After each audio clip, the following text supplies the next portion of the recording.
예, 반갑습니다. 오늘은 3월 6일 목요일입니다.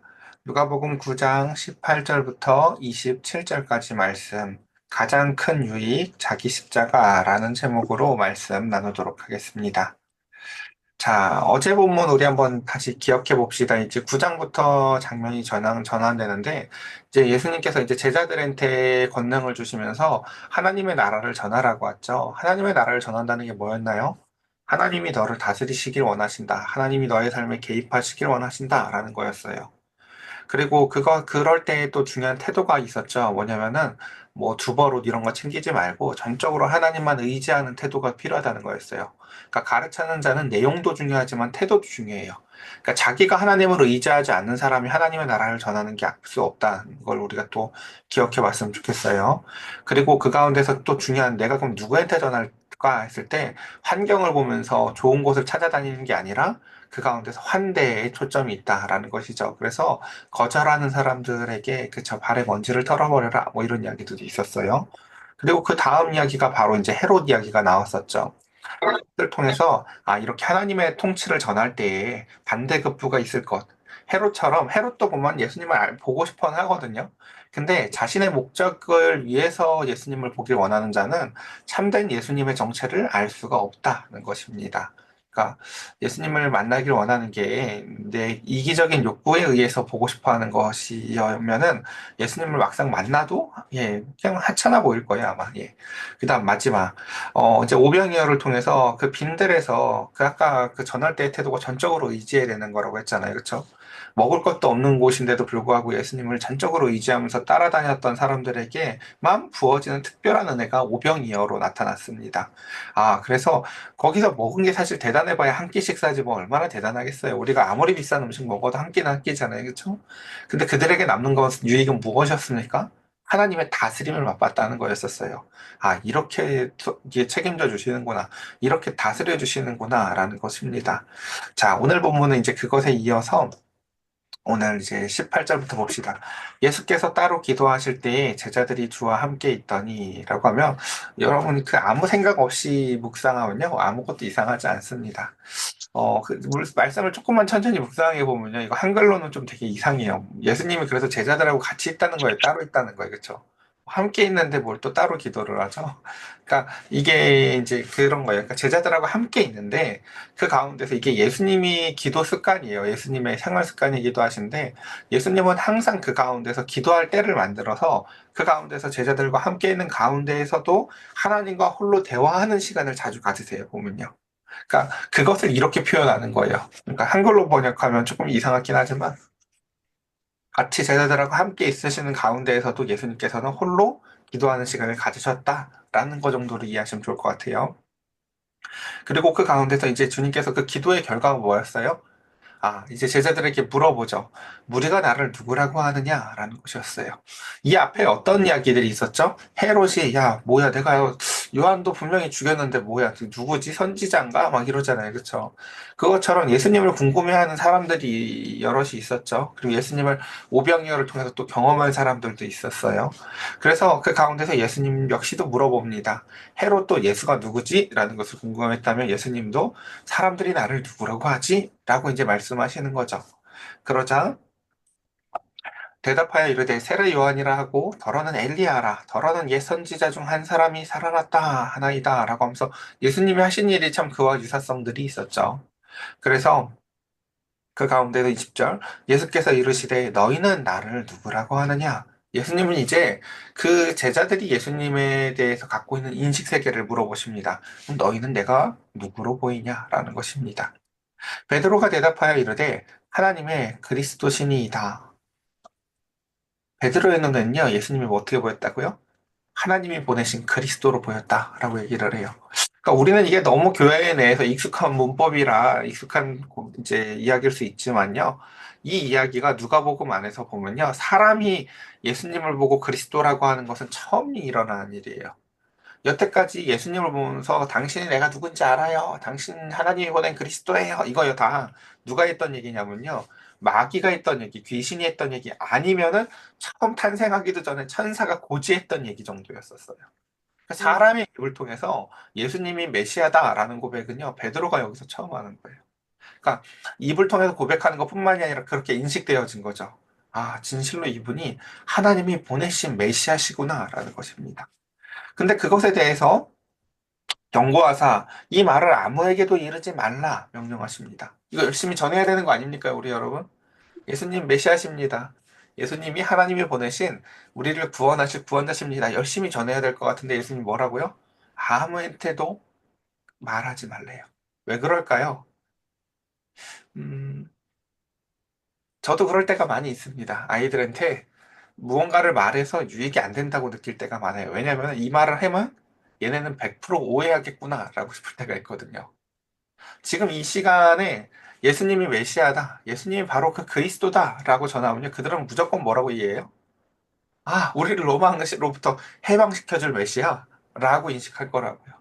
그러니까 예수님께서는요, 예수님이 메시아라는 말이 틀린 건 아니에요.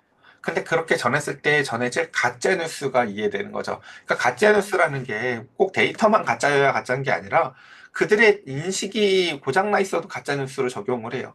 나는 그렇게 말한 게 아닌데 저들은 메시아라고 했으면 메시아는 그런 메시아밖에 모르거든요. 메시아는 로마로부터 구해줘야지 그게 메시아지 무슨 메시아예요, 그렇죠? 그러니까 주님께서는 그 자기식의 이해에 빠져 있는 이들에게 내가 메시아라는 것을 전하지 말아라 라고 말씀을 하십니다. 왜요? 그들이 오해할 거니까. 그러면서 그 가운데서 제자들한테 물어봤죠. 그럼 너희는 내가 누구로 보여? 라고 했을 때, 그럼 제자들의 인식 세계는 어때야 돼요? 그들과 달라야 되죠. 제자들에게 인식 세계에도 똑같이 메시아이고 로마로부터 우리를 구원해 주실 분으로만 보이면 이건 그쵸. 제자들도 똑같은 거잖아요. 그쵸. 그래서 제자들한테 이렇게 얘기하세요. 제자들아, 너희들이 가져야 될 메시아에 대한 인식은 뭔 줄 아니? 라고 하면서 22절 이렇게 알려주세요. 이르시되 인자가 많은 고난을 받고 장로들, 대제사장들, 서기관들에게 버림받아서 죽임을 당하고 제3일에 살아나야 하리라 라고 하면서 메시아에 대한 바른 인식이 뭐라고 얘기를 하냐면요. 메시아는 고난받는 메시아야 라는 거예요. 어? 아, 네, 갑자기 막 그 안 사고 싶죠. 예, 복음을. 예, 매력적이지가 않죠. 아니, 우리의 모든 고난을 짊어져 주면서 우리의 모든 고난으로부터 우리를 해방시켜줄 메시아를 기다리고 있는데 메시아가 고난을 당하는 자라는 이게 무슨 소릴까요? 그렇죠? 그러나 제자들에게는 이와 같은 하나님이 주시는 특별한 지혜와 은총이 필요했어요. 주님은 그러니까 세례 요한이 애초에 처음에 얘기했었잖아요. 보라, 저기 하나님의 어린 양이로다라고 하면서 그 가운데서 고난을 그 딜리버리하는 그 고난을 배송하는 고난을 배달하는 우리의 고난 다 짊어지는 어린 양으로서 메시아를 사실은 고지했었다고요. 주님은 바로 그 제자들이 이해해야 될 바른 메시아에 대한 모습은요. 고난을 짊어지고 가는 메시아였어요. 여기서 나오는 사람들, 장로들, 대제사장들, 서기관들 다 그 사내들인 공의회의 주요한 등장인물들이었고 여기서 인물들이 하는 역할들도 다 제각각이에요. 장로들은요 마치 검찰처럼 고발을 주도하는 세력으로 일을 하면서 예수님을 괴롭히고요. 그 가운데서 대제사장은 정치인들처럼 성전 기반 정치 권력을 가지고 예수님을 끊임없이 괴롭히고요. 서기관들은 마치 경찰들이나 국정원처럼 예수님을 따라다니면서 그들의 일거수일투족을 감시해요. 그렇게 세 그 권력이 예수님을 끊임없이 고통스럽게 하면서 그 가운데서 예수님을 괴롭혀서 결국은 죽임과 그 가운데서 부활에까지 이르게 되는 거죠. 제일 마지막에 뭐라고 돼 있습니까? 버림받아서 죽임을 당하고 제3일에 살아나야 하리라 라고 돼 있어요. 뭐라고요? 하리라. 무슨 말이에요, 이게요? 이거 하나님의 계획이야 라는 뜻이에요. 이게 하나님이 이 땅에 메시아를 보내셨고 그 메시아에 대해서 갖고 계신 하나님의 계획은 이래 라는 것이에요. 여러분 어떠세요? 이게 참 어렵죠. 이거 이사야서 보면 다 나와요. 이사야서도 보고 그리고 우리 앞에서 보면 예수님에 대해서 하나님이 뭐라고 했어요? 세례 받으시면서 이는 내 사랑하는 아들이라 라고도 얘기했지만 동시에 이사야서 53장에서 보면요. 근데 그 사랑하는 아들의 모습이 어때요? 고난을 받는 종이에요. 저는 볼품도 없고 그쵸? 그와 그 두 가지의 모습을 우리가 함께 같이 그 메시아에게 인식을 가질 수 있어야 되는데, 우리는 자기가 가진 환경에 의해서, 빠져 있어서 그 가운데서 그렇게만 보이죠. 예를 들면 이제 그냥 저희 어머님 얘기를 한번 해볼게요. 저희 어머님이랑 이게 차 타고 가거나 저희 어머니랑 살면 진짜 재밌거든요. 왜냐면 이 자기 이해식의 이해를 되게 잘하세요. 그러니까 우리 어머님이랑 예를 들어서 이제 차를 타고 결혼식장을 가면은 우리 어머님 느낌에 옆에서 같이 달리는 차들이 다 뭐라고 느끼냐면 이 차들은 다 어디 갈까? 같이 결혼식장 가나? 이러세요. 이게 왜 그럴까요? 근데 이제 차가 막히는 상황에서 특히 다 결혼식장 가나고 이렇게 차가 막히나? 왜 이럴까요? 내가 결혼식장을 가니까 옆에 차들도 결혼식장 가는 차처럼 인식이 되는 거예요. 이게 그러니까 저희 어머님만의 얘기가 아니라 그러니까 모든 사람이 그래요. 우리가 다 그 가운데서 로마의 압제로부터 그 가운데서 해방을 간절히 원하니까 그 가운데서 우리가 맞은 고난이 그와 같고 우리가 바라는 바가 그거밖에 없기 때문에 메시아는 당연히 그거를 해주는 분이라고 생각을 해요. 근데 하나님은 그것은 일시적인 문제지만 영원의 문제에 관심이 있으세요. 이 땅에서의 고난은 일시적이지만 저 땅에서의 우리의 영혼에 대한 영원한 운명이 달린 일에 대해서 우리를 구원하시고자 하시기 때문에 그 가운데서 우리가 인식하지 못하는 세계에서에 대한 구원을 하나님께서는 바라고 계세요. 그래서 그것에 대해서 조금 더 넘어가 볼까요? 23절. 또 우리에게 이르시되 아무든지 나를 따라오려거든 자기를 부인하고 날마다 제 십자가를 지고 나를 따를 것이니라 라고 얘기합니다. 그래서 그 가운데서 그 메시아가 어떤 분인지 일단 오해했던 것을 걷어치우자고요. 그러니까 예수님, 우리가 그러잖아요. 예수님 믿으면 그러니까 가난이 해결되고 예수님 믿으면 병이 치료되고 예수님 믿으면은 그 가운데서 모든 문제가 해결되는 것처럼 얘기를 해요. 실제로 그런 면이 있죠. 앞에서 보면 예수님 믿어서 그 가운데서 죽었던 자도 살아났고 병도 나섰어요. 근데 그걸 그렇게 홍보하면 안 된다는 거죠. 왜냐하면 이 메시아의 본질은 뭡니까? 우리의 죄를 담당해 주시는 분이라는 거죠. 그리고 예수님을 믿는다는 건 뭐예요? 와서 병이 낫고 와서 그 가운데서 부활하고 라는 것만이 주요한 그것이 아니라 예수님을 믿는다는 것에 대한 핵심적인 모습이 뭐라는 거예요? 예수님이랑 똑같은 과정을 거친다는 거예요. 예수님을 믿는 사람은 어떻다고요? 예수님을 따르는 자의 운명은 예수님의 운명과 이제 연결되어지는 거예요. 우리 결혼이 왜 무서워요? 원래 남이라서 아무 상관없던 그 사람이랑요, 여러분의 운명이 연결되어지는 게 결혼이기 때문에 그래요. 여러분, 예수님을 믿는다는 건 예수님하고 결혼한다는 거예요. 이제 그 예수님의 운명과 내 운명이 연결되어진다는 거예요. 생각해보세요. 여러분, 종의 운명이 누구한테 달려 있어요? 주인한테 달렸지 않습니까? 어떻게 주인의 운명이랑 아무 상관이 없는 종의 운명이 어디에 있습니까? 주인이 십자가를 지시고 죽으시고 그 가운데서 부활하심으로 말미암아 그 뒤에 영광을 우리에게 주시겠다고 하시면서 너도 나와 같은 운명을 함께 같이 지게 될 거야라고 말씀을 하시는데 저희는 이따가 부활하시고 부르시죠. 뭐 이렇게 믿으실 겁니까? 그렇죠? 그런 거 없습니다. 그래서 주님은 이렇게 얘기를 하시죠. 첫 번째, 아무든지 나를 따라오려거든. 누구든지 나하고 운명이 연결되기 원하니? 영접 기도한다고 끝나는 게 아닙니다, 여러분. 세상에 그런 거 없습니다. 그런 걸 퉁쳐지지 않습니다. 첫 번째, 뭐가 필요하다고요? 자기 부인이 필요하다는 거예요. 자기 부인이 뭡니까? 종처럼 사는 거예요. 어떻게 해요? 자기의 이기적인 욕구나 계획이 없어요. 종이잖아요, 여러분.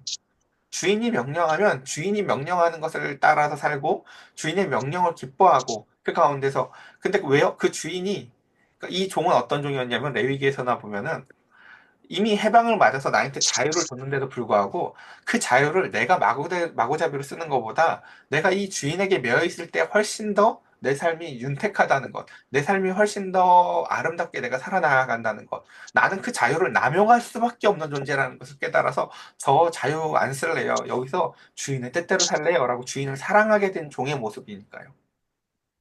그래서 하나님의 뜻에 순종하는 모습이 바로 자기를 부인하는 것입니다. 그러니까 자기를 부인한다는 건 어떤 거예요? 예수님처럼 오병이어 사건이든 뭐든 뭔가 일이 잘 되는 것 같아도 끊임없이 자기 홀로 다시금 시간을 가져서 하나님한테 물어보는 그 가운데서 내 욕구대로, 내 계획대로 인생이 사라지지 않는 것에 대해서 우리는 다 받아들일 준비가 되어 있어요. 그리고 자기를 부인하고 그 다음 뒤에 뭐라고 해요? 날마다 제 십자가를 지고 라고 합니다. 자, 그러니까 우리가 예전에 사형리처럼 여러분의 그 죄는 예수님께서 다 지셨습니다. 이제 우리는 다 구원받았습니다. 할렐루야 하고 박수하고 환영합니다 하고 꽃다발 받으면 구원받는 게 아니에요, 여러분. 세상에 그런 거 없어요. 그렇게 간단하지가 않죠. 끊임없이 이제 우리의 운명은 예수님의 운명과 연결되어졌다. 그리고 두 번째, 근데 중요한 건 여기서 뭐예요? 우리에게 주님이 다 미리 알려주신다는 거죠. 내가 고난도 받았고 영광도 받았듯이 너희도 고난도 받고 영광도 받게 될 거야. 이게 여러분 뭔지 아세요? 하나님의 다스림이라는 선물 안에 있는 내용물이에요. 하나님한테 다스림을 받고 싶어요? 할 때는요, 그러니까 앉아서 뭐 하라고요? 계산하라고요. 누가 보면 우리 애들 기억나시죠? 너네 망대 하나 세울 때에도 재료 모자르면 그거 쪽팔린다, 너희들 그거.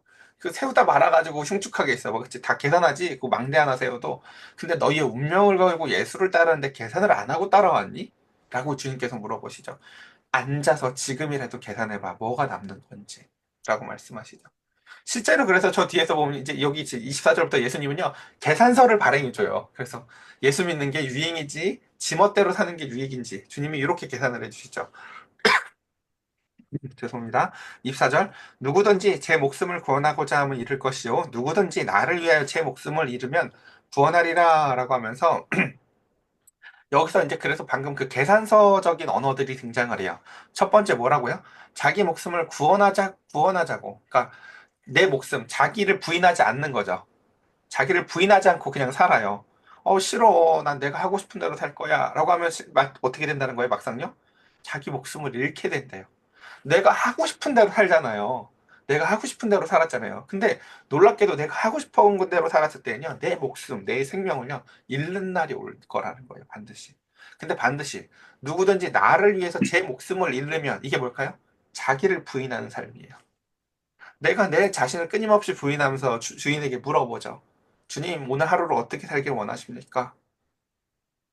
오늘 예수님도 그런 거였거든요. 예수님도 지금 앞에 있던 일들을 놔두고 제자들하고 함께 있는 가운데서 홀로 시간을 가지시면서 하나님을 향해서 기도하니까 하나님이 주신 계시가 뭐였어요? 네가 누구인지를 더 자세히 가르쳐 줘라. 쟤들 고난에 대해서 이해해야 된다. 고난에 대해서 가르쳐라. 주님 그래서 이거 하시는 거예요, 지금. 예. 그래서 누구든지 나를 위해서 제 목숨을 잃잖아? 누구든지 자기를 부인하면서 나를 따라오잖아? 그럼 뭐래요? 여기서 구원하리라라고 되는데 저 이런 번역이 참 아쉬워요. 여기 얻으리라로 번역을 바꿔줘야 돼요. 뭐가 손해인지, 뭐가 이득인지를 말하는 언어예요, 이게 지금요. 이 부인 자기 십자가를 지지 않잖아? 그러면 다 잃게 돼. 근데 자기 십자가를 지잖아? 그러면 생명을 얻을 거야. 라고 주님께서 말씀하시는 거예요. 자, 그리고 25절. 사람이 만일 온 천하를 얻었다고 치자. 너 자유하게 네가 온 것, 뭐 로또가 되든 뭐가 되든 막 다 얻었다고 치자. 근데 막상 자기를, 네 생명을 빼앗으면 그게 뭐가 유익하겠니? 라고 하면서 주님께서 이것을 계산해 주시죠. 그래서 이것은요, 이게 어떤 상황을 상정한 거냐면, 최종적인 심판의 상황을 상정하고 있는 거예요. 우리가 나중에 이제 하나님 앞에 가서 섭니다. 여러분, 그 여행사 패키지 상품을 생각하시면 안 돼요. 우리 나중에 막 죽었을 때, 배가 깃발 들고 올바른 교회 성도들 따라오세요 하고 여러분들 줄줄 따라와서 이렇게 무슨 뭐 필리핀 여행하듯이 같이 다니는 게 아니에요. 한 사람 한 사람 하나님 앞에 서요. 그리고 그 가운데서 자기를 부인하면서 하나님 앞에 물으면서 살아왔는지, 아니면은 저는 예수님을 믿는다고 교회는 다녔지만 막상 자기 부인이라는 대가를 지불하지 않았어. 결정적인 순간에 항상 기도하지 않았어. 그리고 마지막에 다 모든 결정들은 내가 했어. 사람들은 이걸 모르죠. 하나님은 아시죠. 너는 자기 부인을 안 했는데? 라고 하면요. 그날에 이루 말할 수 없는 수치와 고통이 있을 거라는 거예요. 이 수치와 고통이 이 땅에서 자기를 부인하면서 얻는 수치와 고통보다 훨씬 무서운 거라는 거예요. 훨씬 손해라는 거예요. 그러니까 사실은요. 그러니까 우리가 예수님을 믿을 때 오는 수치와 고난이 있거든요. 요즘 여러분 어떻습니까? 우리가 근 한국교회사 100년 안에서요. 요즘처럼 예수 믿는 사람으로 사는 게 수치스러울 때가 없거든요. 그래서 막 이런 얘기 하잖아요. 막 교회 벗어나고 싶다고, 종교를 바꾸고 싶다고, 저도 그런 얘기를 할 정도잖아요. 그렇죠? 근데 제가 잘 묵상을 해봤거든요. 예수 믿는 거 원래 그래야 되는 거예요. 생각해보면요. 예. 물론 이건 잘못 믿어서 지금 사람들이 한국 교회 대부분 정말 많은 막 특히 큰 교회들이 막 좀 나쁜 잘못된 짓을 많이 해놔서 생긴 일이긴 하지만 원래 예수 믿는 일은요 수치와 고난이 키워드였어요. 잘 생각을 해보면요. 그래서 예수님을 따르는 과정 속에서 고난과 수치, 즉 자기 십자가를 지는 것이 훨씬 유익이다라는 계산서를 주님께서 24절, 25절에서 자 봐, 뭐가 유익인지라고 말씀하시죠. 그러면 사람의 계산으로는 손해 갔죠. 물론요. 야, 한 번밖에 안 사는 인생인데 해봐야지. 이것도 해봐야지. 저것도 해봐야지. 야, 네가 하고 싶은 대로 살아. 라고 보일 수 있어요. 근데 이 하나님의 계산법으로는 뭐가 가장 큰 유익이다? 야, 사람의 그거는 여기서 잠시 해보는 거잖아. 영원한 게 무엇인지를 생각해봐. 라고 말씀하시면서 마지막 절입니다. 그러면서 그 마지막에 이 계산서에 대해서 세부 발행 내역을 또 발행해줘요. 자, 그날 그 모습을 내가 보여줄게. 최종 심판의 모습을. 자, 누구든지 나와 내 말을 부끄러워하면, 이게 뭔지 아시겠어요? 이 땅에서 살아가는 어떤 사람이 있어요, 성도가. 근데 교회는 다니고 예수를 믿는다고는 하지만, 막상 예수님 얘기하면 사람들이 비웃을 것 같고, 나를 되게 종교에 빠진 이상한 사람으로 볼 것 같아. 그리고 막상 예수님이 하신 말씀들, 뭐 뭐 왼뺨을 맞았는데 오른뺨을 대놓으라든지 막 순간순간 하나님의 말씀이 떠올랐어요. 용서해줘라, 뭐 이런 말씀이 떠올랐는데 막상 그 순간에는 내가 여기서 용서해주면 나 호구 잡힐 것 같아. 저 사람이 나 만만하게 볼 것 같아. 그래서 그 말이 안 맞는 것 같아. 이렇게 자기를 부인해야 되는 중요한 순간들에 내가 자기를 부인하지는 않고 살아, 계속해서. 그렇게 내가 예수님이 부끄러워. 예수님의 말대로 살면 내가 손해보는 것 같고, 이게 아닌 것 같아. 그렇게 예수님의 존재와 예수님의 말씀을 내가 부인하고 살면요. 인자도 이 인자라고 표현이 된 것은 이제 다니엘에 나오는 표현이긴 한데, 이 설명은 하지 않을게요.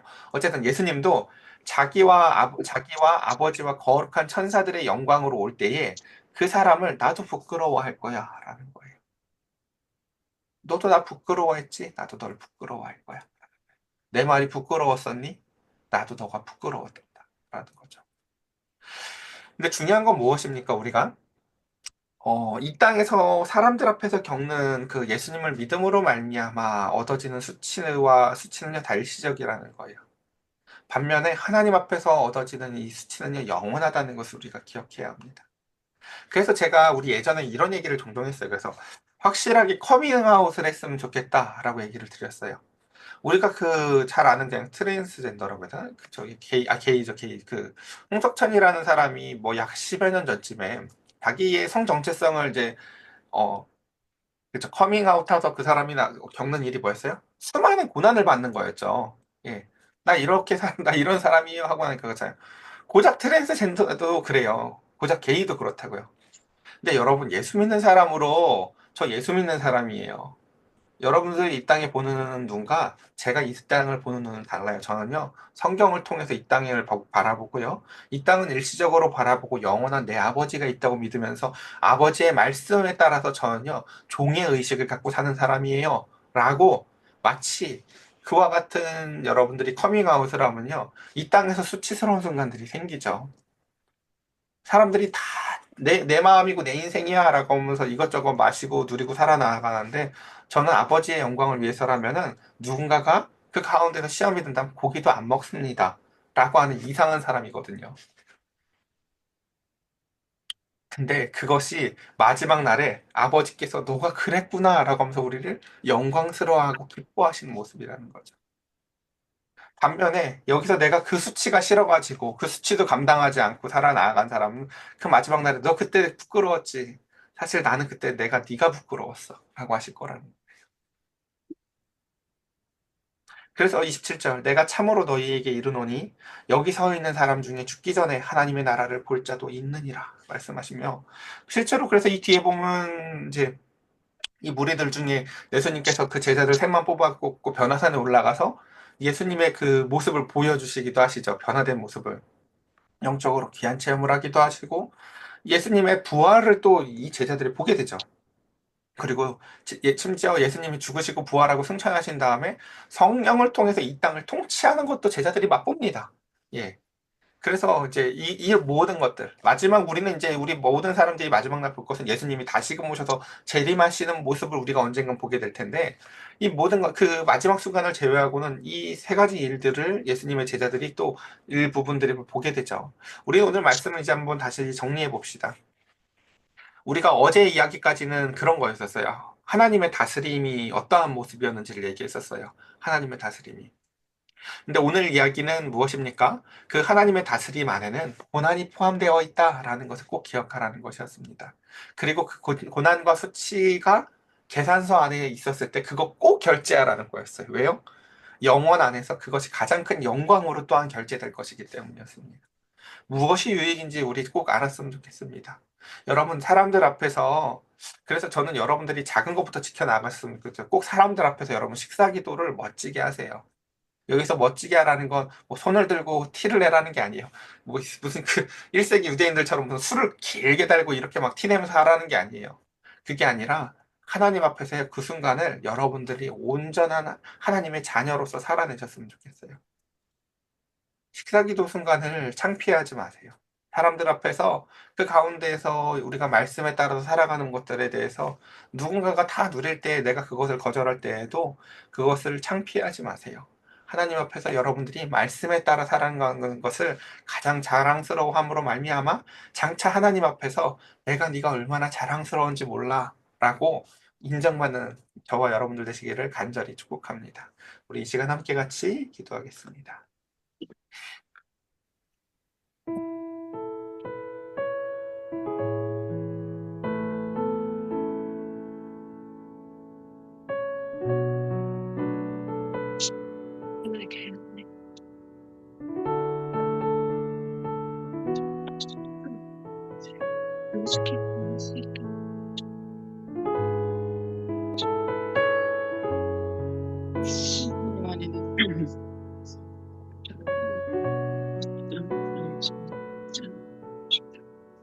아버지 나라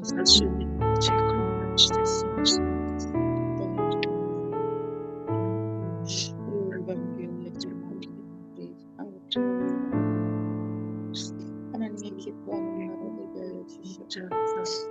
아버지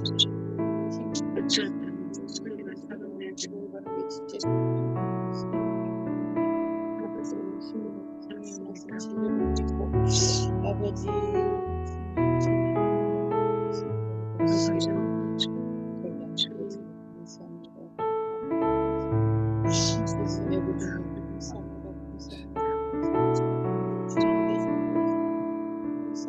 주인을 보고 싶어 살 수 있는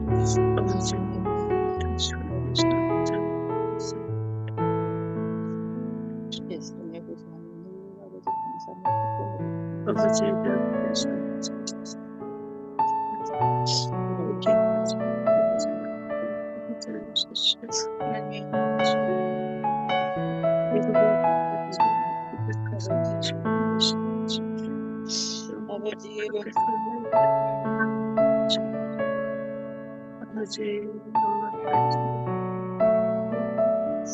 모두 복종과 사랑을 하시죠.